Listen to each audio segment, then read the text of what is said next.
famera wala kolo duguma jo e bita mitani muru ibolo be kilisi de kala nya fo be kana mo si to do ana e wallahi ni mama yi dabali ni kelen ko fe wallahi aya kayirla obbe siglim ya dim sayantala begge hakul to kilisina parce que ne bina ta don ta do abina fo ko anga karamo to miya tiara la atmi fendo bla anga hakili tala de tayre suka nene ga delu na yi dabali ba kontu mabla nduma fola ngba kela au nka damu akake naw filala ay tayre suka anya dabo de kama ni bita ko fe ni delu titu ala ta ko fe parce que mo mako bala bi juguya be arma don ka fam defe bi dabali juguya ne ma do ta fo isi fama do wallahi ako ni ya shin sabana de neni arman tarafe antara bo nyon fe anana na dabali sugona ya blami aya bla nyigande la ni ta ko atakata de jona kolo duguma jo ibita alamsa dunya suma da fe yani ga klebo watin yire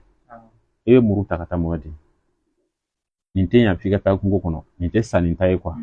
parce que kuma chama ni go mo man ko ay ni yirike be mimmiri don ko amta sansu gula parce que do ka déplacer de lubara no fa ka gele do ma ninte sansu gula ibita bar kungo kono de ni tise ka ta kungo la do ba ko ambe ni jamana kan na be jamana ka ibade no wal mai fa de do so ya no ado ma ka ke parce que chama do fene ga siratu balma wala ko nen ni wala na fara yiki balma bla barala ina be gande samu me etu wele te hali so wor so ngati kumashi e mago jora ne ga delu barale da ne ko ngonta ke ngi era so mo bi era la e bi ne so mo wole chudi parce que ga sira makula ndai ga do ido ga nyina mambe ni bitu kala ja kalo kono ni ni faye donc ne so mada fa bidake ka dima u kala me e bitan muru e be klisi kala muru la klisi flani tu bismillah ma fa be ka segaka ali mu mala kan la me rezo be ka segaka tu bismillah bira tofo ni karsa jugu ni shu jena ka buli ni karsa jugu bina shu nyefe shu yi senda ni karsa jugu kan shu ko ne jugu ma e kana angata e kera ondoy ne ko ala ne ko akira wallahi klisim fla ibn shawulun fla gam burudala kasoroka kolo duguma jom mene ka tige burudan kile ni kuru kilen soro ibo kuru folon ka klisi kala la fene ko bla kasoroka kuru flanan labe ko tige ka klisi kala la ko bla ka kuru sabana fene labe ka klisi kala la ko bla ka wulun fla be dafata ni ya wulun fla be dafata tumami ibina be faranyonga angara mo bina daga de sigisa ka do daga kono ibe jikala ka cheya ko sibe imam go juga biko piya wi dabali ubi ya keta kana foi nyenyini wallahi aya janto la jalla memi kangare min dam ko janto la jalla ala del don ikala la bayin toy ala de ba sababu don waya nyina ala de fe sababu min do ala taala ka wuli ka boyka ni mogo do ala de ba don ni jugu do ala de ba don ni dabal do ala de ba don yan doka tangalon da bancin na walma ifancini parce la jere kala bo de misire ni mamu tibe don ba shinga daw wala sa ibi soro saka ta yiri mbeke dakala wulon flabe iba beto bi amba fon mako fuko kono yirde na fuko no yiri mina fuko ko yoro nyira awla bina fam donc bitana e kata addo a bedo daga kono ka tobi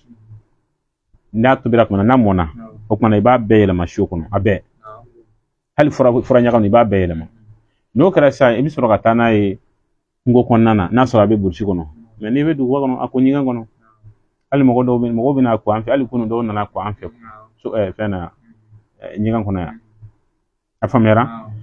donc ni sira kungo kono ibe kabakurunde kodi ka ke oron ka ke comme somuso iba ko ka kundama jani ay anda duguma ali kawuru misal ndron to ottomondron atina fo ka kaburun taka danyo ka kase kundama na modi ngoy so jode kana ai sura ko ko wona do sufela do opi avec sufela ne bitan mama yanga village la amba ke sufede ne su korbala ta ko mo chama sen sumara am ta fo ko kono ka ta bara do be kabagurun koli dron ne kabagurun koli be donda bilala angara mo be doni shoye iko ni dona ba datu bi ko akono ni be boy ba dale be bo ke sigi kana doni ko fe be do ki ko ka datu ni bo ray wa dale ka wolum fla be dafa ni kla anyaga fili gata jien kono ni mama ka dabali kele mine bita ko fe ni ko len ko fe ko kele no ishi kono de ko sangelen ko kono ko te da ishi kono ni ya ko kele ke wallahi ni mama yi dabala be sira yere o ti la mo fenen farale shu de kan e shu sendale ale de kasa o shu kele shu ba fo ale de mako kana angata ena unka kan wallahi ikara ulu doy mo ni barada ma dinyi dungo chufe chorba do boraya ama ke ya chorba kulo meseni akashara ma borani fe bunguna wallahi akumi kashidila ne yirin dama tarako ay minye abora fo ngaba koro kanade ni shufalaina fo murwa bu fanfella wallahi abora kana asirani fi asratun 22h pasira kwaye minye fa kana lakal ako wallahi karamake yene bo jana makono dona ni kunga jene jana makono ede ne bola wallahi billahi ya fota ni kungo ala de bola abika kabika kuma tonye fa ni nyeji de bora akera ni yiri kolende rena mi fem bila rezuka mo chaman ba amerika fo eski ni sababa bien eski numbu sebere la Allahu akbar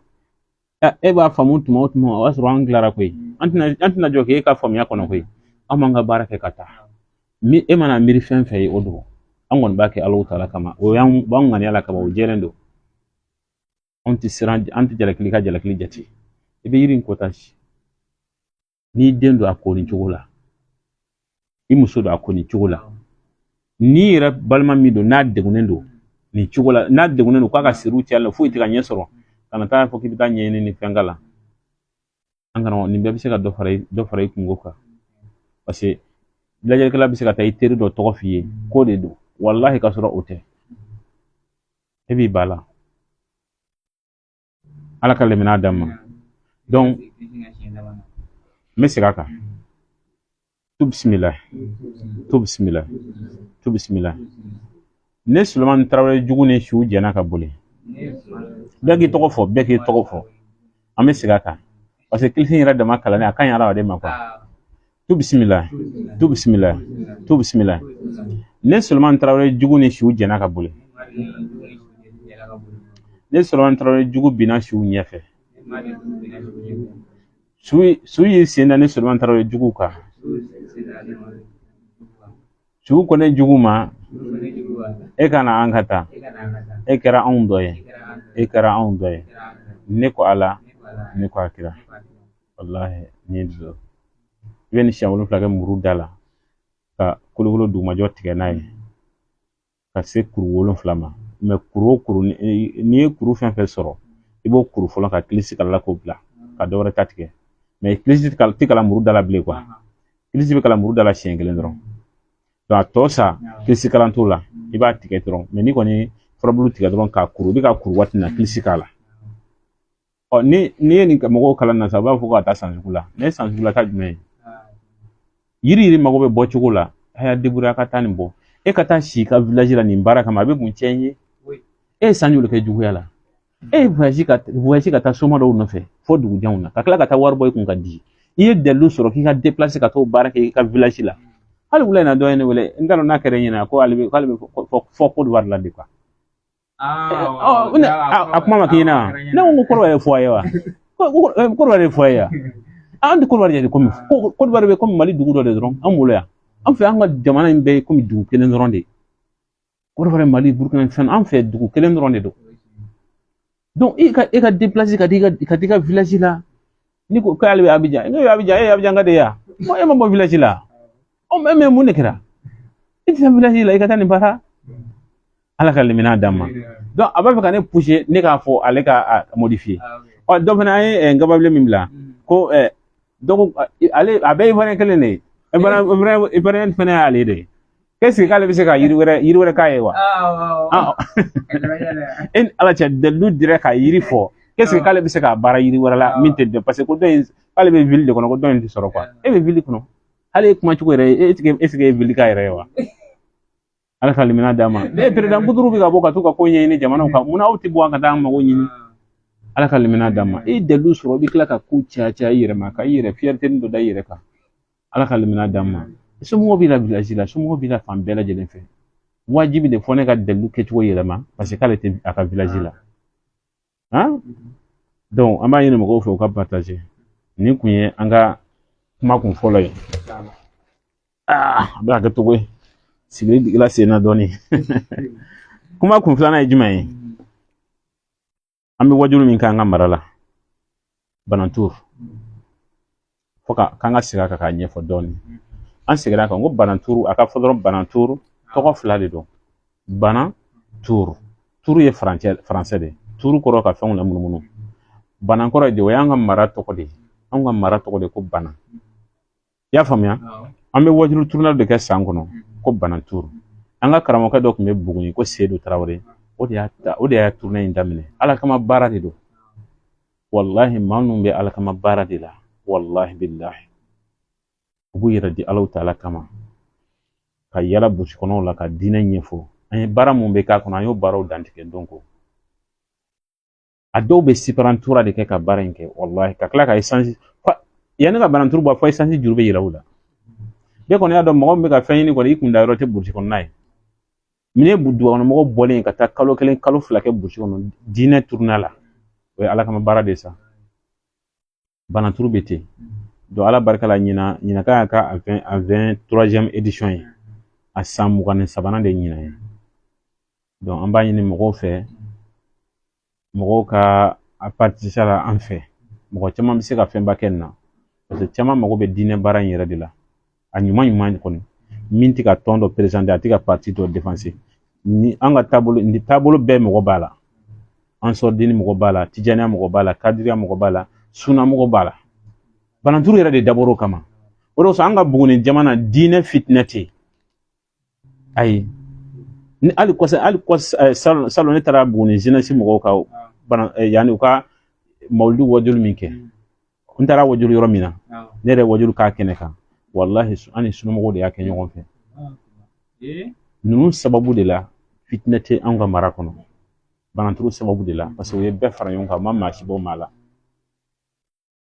diinɛ fitinɛ caman kun b'an ka yɔrɔ ninnu na u y'a ban donc u bɛ ala kama taamaw kɛ u bɛ san kɔnɔ u bɛ se ka groupe tila mɔgɔ 3 ye o mɔgɔ 3 bɛ se ka o mɔgɔ 3 groupe 3 bɛ yala an ka mara kɔnɔ an ka dugu 85 la dugu tɛ yen ko Banantur ma wajulu kɛ dugu min na san dɔw u bɛ se ka dugu 50 ta san dɔw u bɛ se ka dugu 40 ta aw mun bɛ ɲɔgɔn jaabi ni ɲɔgɔn nenu na Bamakɔ yan misiri jɔyɔrɔ kelen nɔfɛ ni ala ko don espace kɔni bɛ anw fɛ yen an b'a f'u ye a y'a fɔ Bamakɔ karamɔgɔw ye ko place bɛ anw fɛ yen bɛɛ place bɛ yen an mago bɛ diinɛ de la ala ka limina d'an ma donc anw ka dugu ta ye le 3 de le 3 kalo bɔta in tile 3 to kalo kura in tile 3 ni ala sɔnna anw b'a fɛ k'an ta labɛn fana k'a kɛ jamakoba ye anw ta bɛ kɛ le 3 dugu wɛrɛ b'an kɛrɛfɛ o ye nɛrɛkɔrɔ ta ye le 4 ye donc o kɔfɛ an bɛ sɔrɔ ka kuncɛliba dɔgɔda o kuncɛli na wari caman bɛna la ɲinan yɛrɛ ni ala y'an fanga se an bɛna ministre yɛrɛ de wele a la a kana ni ala sɔnna parce que a fɛn Bamakɔ mago bɛ Banantur de la quoi wallahi Bamakɔ mago bɛ Banantur la parce que Bamakɔ karamɔgɔw bɛ cogo min na ta n'u dɔw donna Banantur kɔnɔ u bɛ hakili sɔrɔ u bɛna faamu ja dɔnni tɛ labaara tan dɔnni kan ka labaara ni adamadenw nafali ye dɔnni tɛ baara ni nini ye a tɛ baara ni maaw dɔgɔyali a tɛ baara ni titiri ɲinini ye ka kutuba sanfɛ ala ka limina d'an ma donc o waati ninnu de bɛ ka surunya ka dati fɔ mɔgɔw ye anw b'a labɛn an seko damayɛrɛ la an ka dugu ta dugu donc a kɛra an bolo komi dugu kɔnɔ fɛtuba de don dugumɔgɔw bɛɛ bɛ n'a la donc an yɛrɛ mun bɛ Bamakɔ yan an bɛ mobili ye an bɛ taa an yɛrɛ jɛɲɔgɔn n'an ka kalandenw an bɛɛ bɛ taa